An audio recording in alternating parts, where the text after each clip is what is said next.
Hello and welcome to this edition of Standard Deviation, my column and video series. I'm TCA Sharad Raghavan, and this time I'm going to be speaking to you about why it is time for Prime Minister Modi to put the Commerce Ministry at the forefront of his economic policy, at least for a little while. Now, the Ministry of Finance is the linchpin of the country's economic policy. There's no question about that. As the collector and distributor of the government's funds and the main economic policy maker, the ministry's position of prominence never really goes away. But we're in a phase right now where international trade concerns are having larger economic ramifications.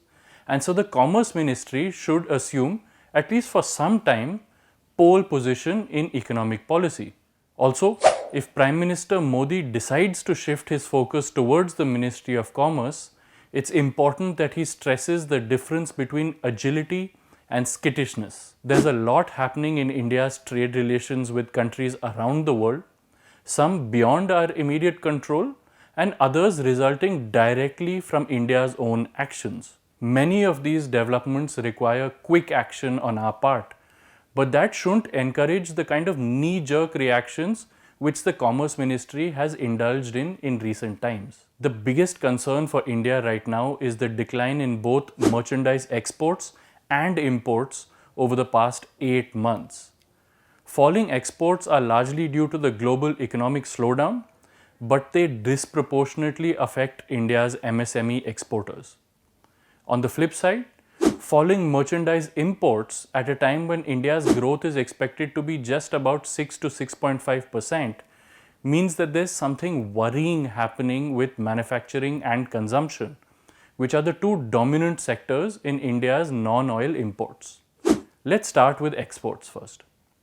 A major driver of India's exports last year was the petroleum sector. First, Europe and the US came out of the pandemic really raring to go, lifted by ample economic support by their respective governments. This drove sustained triple-digit growth in India's petroleum exports in 2021-22. A lot of this strong growth was due to the low base of 2020-21, but in absolute terms too, it was significantly higher than pre-pandemic levels. Then, in 2022, as India took advantage of relatively cheap Russian crude oil imports, it processed this oil and exported petroleum products to Europe and other countries that had decided to impose sanctions on Russia. So, India saw another year of high double-digit growth in its petroleum exports for most of 2022-23 as well. The combination of post-pandemic European exuberance and buoyant petroleum exports meant that India's overall monthly export growth averaged 41% between April 2021 and September 2022. Since then, however, as the European engine of growth has stuttered, so too has India's merchandise export growth story, contracting for 10 out of the last 12 months and contracting consecutively for the last 7 months. With about 60% of India's merchandise exports accounted for by MSMEs, this fall in overall exports isn't a problem that's limited to just a few big firms, which is the case in several other countries. But in India, it directly affects thousands, if not lakhs, of smaller companies. Now, of course, much of this decline is because of what's happening in Europe and is therefore largely out of India's control. But a part of it does have to do with India's own medium-term trade policy. In 2020, India decided not to join the Regional Comprehensive Economic Partnership, or RCEP, which is an Asian economic grouping. At the time, this was viewed as a good move because joining the RCEP would apparently have allowed China to flood Indian markets with its goods that are routed through various other trading partners. Now, it's another matter that India's imports from China have nevertheless ballooned from 65 billion in 2019-20 to 98.5 billion in 22-23, or that China's share in India's imports has grown from around 13% in 2019-20 to more than 15% in 2023-24 so far. What was relatively ignored was what India could gain on the export side. The RCEP has allowed its member countries to look inwards for their supplies, which is now hurting India, which is on the outside. An analysis of trade data by economists Radhika Pandey and Pramod Sinha, which has been published in the print earlier, found that Asia's share in India's export destinations has fallen from 47% in 2019-20 to 38% this year so far. This fall has been made up for by an increasing share of US and Europe among India's export destinations. Long story short, what's happening is that Europe is making up a larger share of Indian exports while Asia's share is declining. The problem for India, however, is that Europe's economy is expected to struggle over the next few years while Asia is expected to drive global growth. And at the heart of this was a deliberate step by India to look west rather than east in its trade policies. Now, this is not to question the government over RCEP. That's a matter for another time.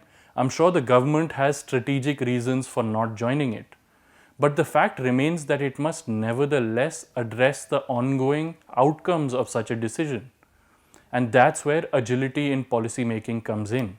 Export incentives directed at Asian markets could help here, or a further diversification towards Africa or South American countries so that Europe's share again falls, at least as long as its economy remains in low gear, are some things that could be thought about.